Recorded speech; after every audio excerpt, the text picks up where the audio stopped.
Well, howdy, everybody. Welcome to the fourth edition of the KVBA Baptist Association podcast. Now, last week, if you joined us, you got to hear from Ron Evans as he talked about his ministry, Church Under the Tree, and also a couple of ministries that have branched off of that, Food for the Cities and the Tree House. And today, we're going to finish up the second part of our interview, which was where Ronnie was talking about his vision for restoring the ministry there at Lake Lavon Baptist Encampment in Lavon, Texas. Now this is a camp that has a reputation of kind of been going downhill for the last few years. But Ron has been doing his homework, and he's been doing some amazing things, and God is really blessing his efforts, and he has a vision for restoring this camp. And I do believe that over the next few years, we're going to see Lake Lavon Baptist Camp rise to be one of the better camps in our area. And so here's Ron once again talking to us about his vision for Lake Lavon Baptist Camp. So that's all that to come back to Lake Lavon. And the reason I ended up at Lake Lavon is that the Treehouse ministry is out there. Okay,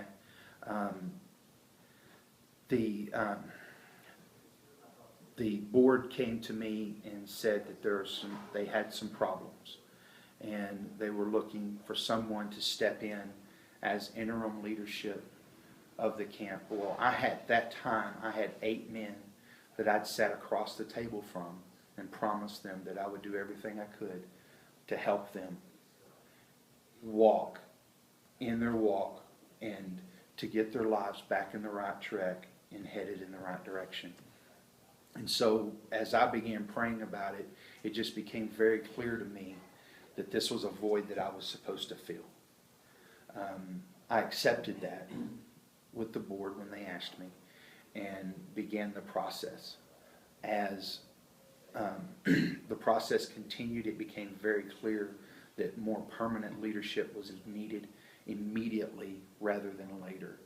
And so again, the board asked me to fill that, and I accepted it.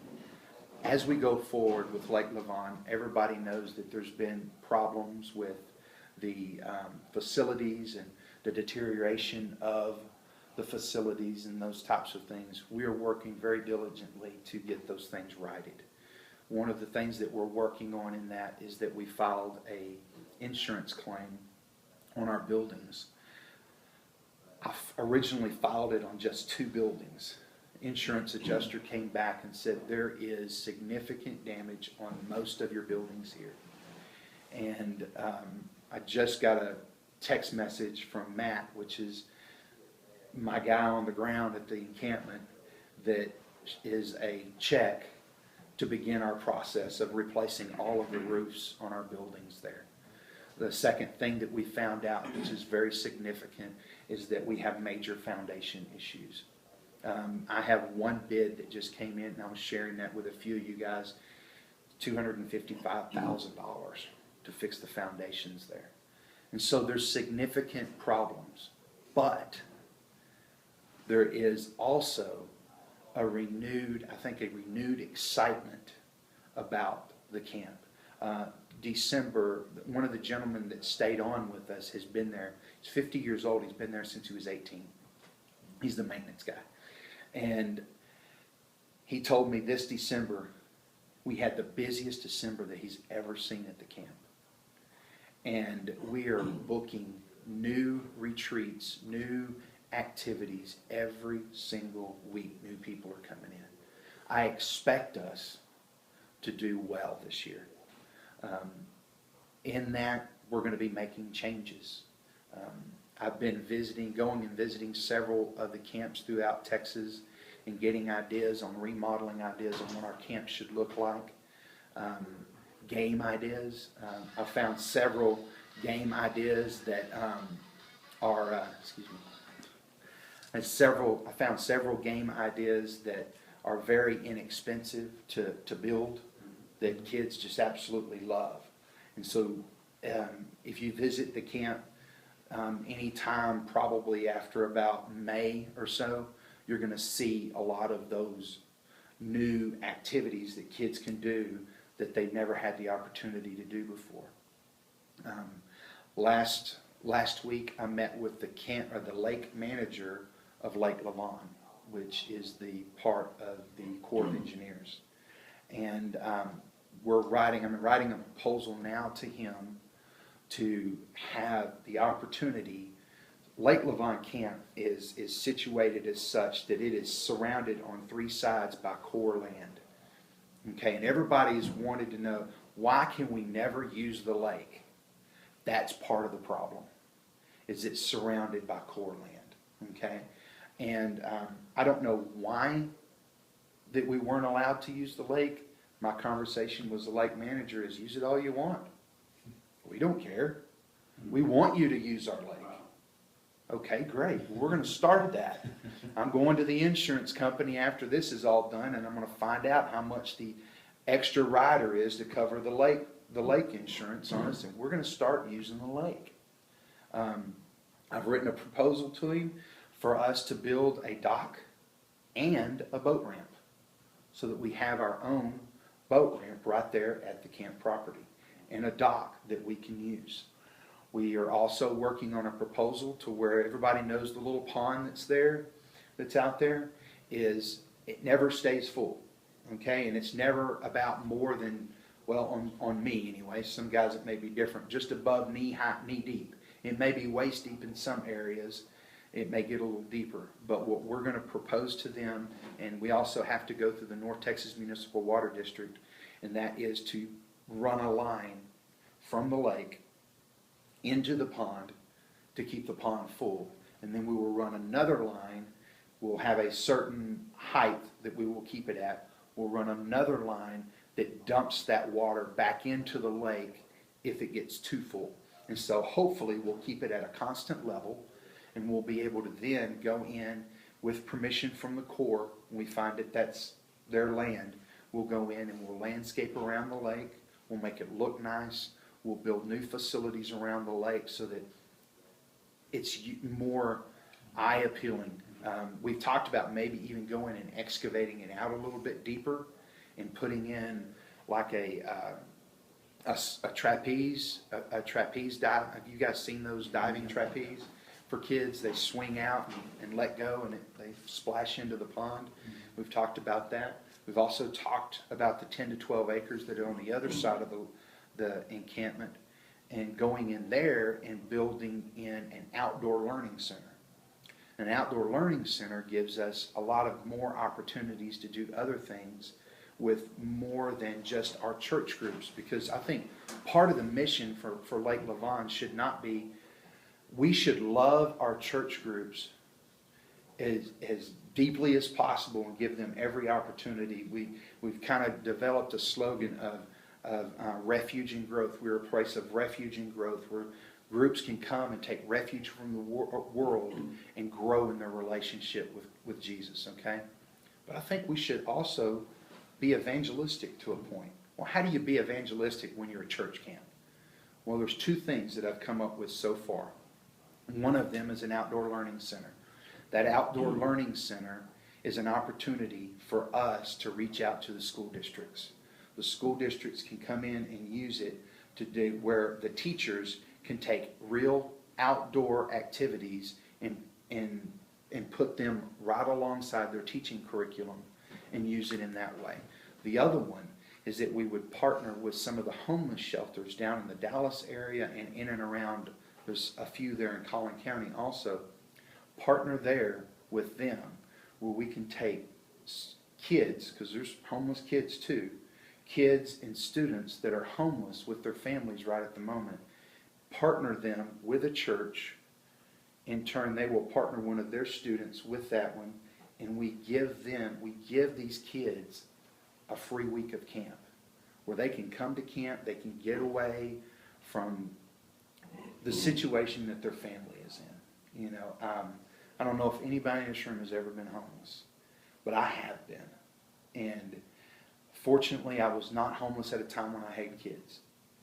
But it is not a fun place to be, and it's painful.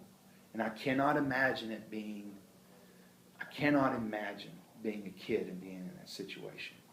And so we give them an opportunity to get away from the stress and the pain of being homeless with their families.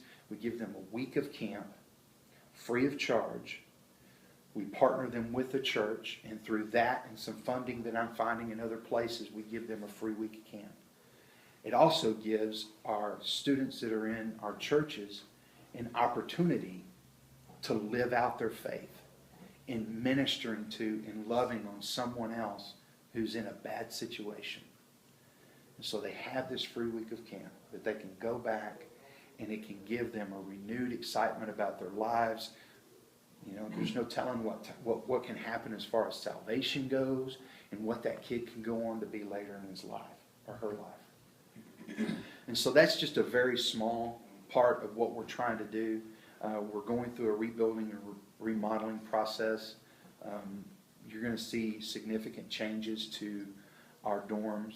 We've picked one dorm, and you guys will be glad to hear this when it's Kaufman, and because it's one of our better looking dorms. But we want to go in and totally remodel it on the inside. You walk in it, and it's 1970s paneling and popcorn ceilings, and it's just old, guys. It just is. Not that 1970s old. I was born in 71, so I'm not going to go there. Don't y'all draw that. But just the fact that it's time for something. It's time for something different. And so we're going to go in and remodel it, use brighter colors, open it up, make it look brighter, more inviting, and do different things to help that out. I have a new design for a new dorm coming from a gentleman that I met with this week, and its design is such that you could use it in a retreat setting because it'll be pods of six.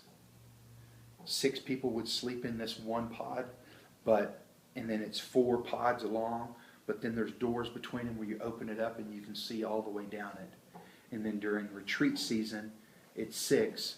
During summer camp season, each pod sleeps 8. And so it's all the way across, and it's painted in bright colors, and it's really nice and inviting and exciting. So that's some of what we're trying to do, and in my path to leading and coming to the camp. And I'm excited about it. I've said this several times. I don't know how long God has me here. I know that this is where I'm supposed to be right now. Whether that's 1 year, 10 years, or 30 years, I'm going to do it to the best of my ability, and I'm going to do it in such a manner that the guy coming after me doesn't have to worry about the same things that we're fighting right now. So I'm excited about it. You guys have any questions about what we've talked about, or something more you'd like to know? I'd say for you guys to know, the board has made a commitment up there, gone in and restructured the debt load and incurred some additional debt.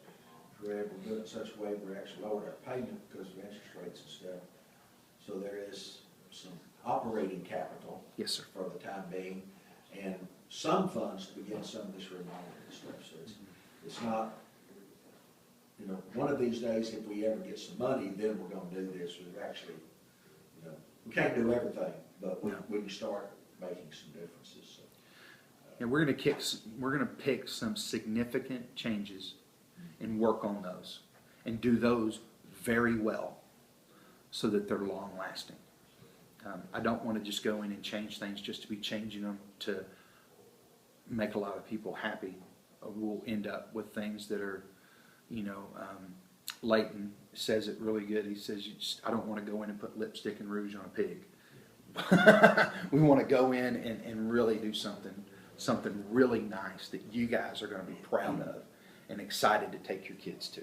What are some ways that churches can help partner or link in with it? Man, there are tons of ways. Use the camp. And I know it's not in the greatest condition right now, but guys, the camp lost $164,000 last year. Okay? Now, we've done some significant things to change our salaries have been reduced significantly so that we're not paying out as much there, and we're looking at everything to see where we can save money at. Okay, And so we're doing our end to try to reduce our expenditures. Use the camp. The second thing is that we have a ton of projects that need to be done. And these projects range from mild to wild. I was talking with Jim earlier. We've got these roofs, and he tells me that Kaufman Van Zandt Association has a roofing team. And man, that would be huge. But there are several roofs, and it's going to take some time to do. And where, like, one building that we're actually planning to demo and rebuild on, that plan that I talked about just a few minutes ago, that's where I want to put that. That building, we may not even put a roof on, depending on how things plan out. But if we do, I'm just going to put a 20-year roof on it. On Kaufman, where we're planning a rebuild, I want to put a Class 4 metal U-groove roof on that building so that it's going to be there for a long time, and it's going to be significant because we're going to do exterior and interior changes on Kaufman. It's the first building you see on the right-hand side or the left-hand side when you drive up into the camp. And so that's one thing we want to change immediately. Use the camp. Partner with us in the projects. Whether that, I'm in the process of putting projects together, and in putting those projects together, we're going to attach a cost to it. This is how much it's going to cost us to do this. Our churches can partner in the fact that they say, hey man, we can do that. We can pay for that, and we can go out there and build that. And you do that. Or you can, if it's a smaller church or a church that can't afford to, contact me and say, listen, man, we really don't have the funds to actually pay for them, but man, we'd love to come in and do some stuff for you. And then we'd set you up to come in and do some projects. I'm doing a camp with Fannin County. They're one of our associational camps. I'm doing a camp in July 8th through the 12th with Fannin County, and it's a family mission camp. Their philosophy behind the camp is that we're going to have a list of projects for them to do. They're going to come in and do those projects while they're doing camp. I'm going to also have, through my partnerships with Church Under the Tree and Food for the Cities, have off-campus mission projects for them to do also. And so they're going to be doing a combination of on-site and off-site mission projects, coming back every evening to celebrate that together. And they're going to be there Monday, leaving Friday, or arrive Monday afternoon and leave Friday afternoon on that. And so that's how they're going to do it, where there's a couple of churches that have said, hey, give us a project, give us a cost on it. We'll go buy all of what it costs to repair and do that project for you, and that'll be our gift back to the camp. And so that's the second way. Use the camp. Partner with us in the projects that we have to do. And the other thing is to begin giving back to the camp again. We found, when we were going through the paperwork, we found a piece of paper that was a newsletter that had been done several years ago. And at the time of that newsletter, it was listing on the back all of the churches who were giving and what the total gifts were for the year. That year, there were $250,000 in gifts from the churches, associational churches. This past year, there was just a tad over 40,000. Now, I understand completely why the churches are not giving to the camp. I understand that completely. My job and my hope is that I can earn your usage of the camp. I can earn your love for the camp back, so that we can be what you expect us to be. Collin County is the richest county in the state of Texas. And we have one of the poorest camps in the state of Texas. It shouldn't be that way. I think our camp ought to be on par with our county. I think it should be the nicest, the best camp that anybody would go to. And that is our bar that we're setting. And visiting with the other camps and the directors and the CEOs of these other camps, they're setting a very high bar for me to reach to. And I'm going for it. Especially the guy that I just met this past week. His name is Paul Biles. He's CEO of Camp Tejas. I don't know if you guys have ever been there, but that is a beautiful camp. Absolutely beautiful. And he has done some tremendous things to that camp. That's my bar. That's where I want to be. And I told him that. And he's excited for me to get there because he wants to help us. And he's going to help us get there. So any other questions about that?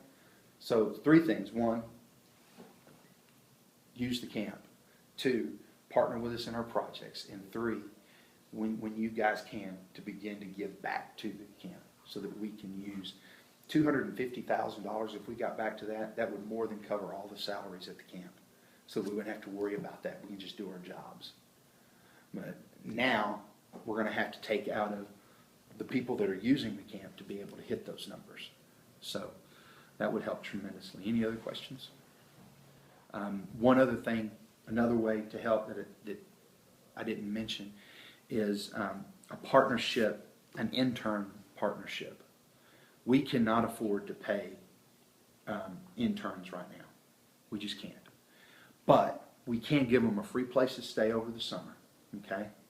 And so if we can create a partnership with a church that says we're going to help this student, we're going to pay this student, or we're going to pay this college student or young adult to do their ministry over the summer, that the church would pay them, or they would raise funds. You think if a student goes on a mission trip, it's what, $2,000-$3,000, right?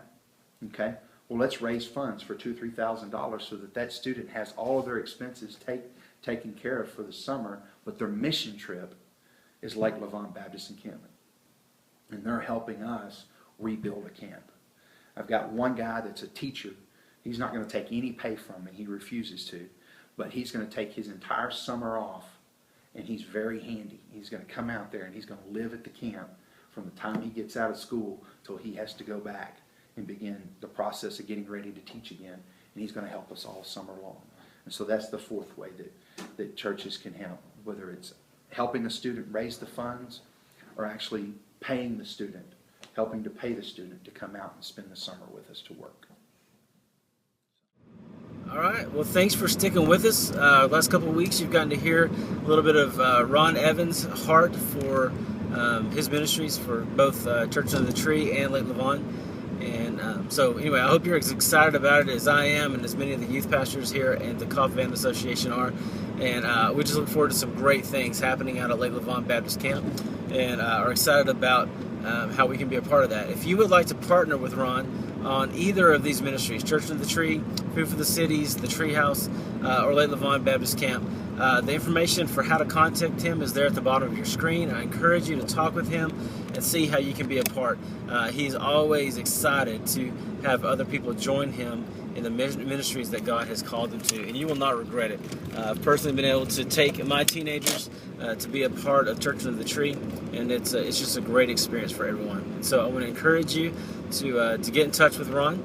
I also want to encourage you to join us next week, the next couple of podcasts, maybe a couple of weeks before we get it out, but we're going to be talking about fundraising ideas for your youth ministry, whether big or small, and also just we're going to kind of roundtable on some ideas and some topics about how we schedule and plan our events out ahead of time. Maybe you can pick up some pointers from those podcasts. And so for the crew here at the KVBA Association, I'm Dustin Slayton. We're glad you joined us. Have a great day.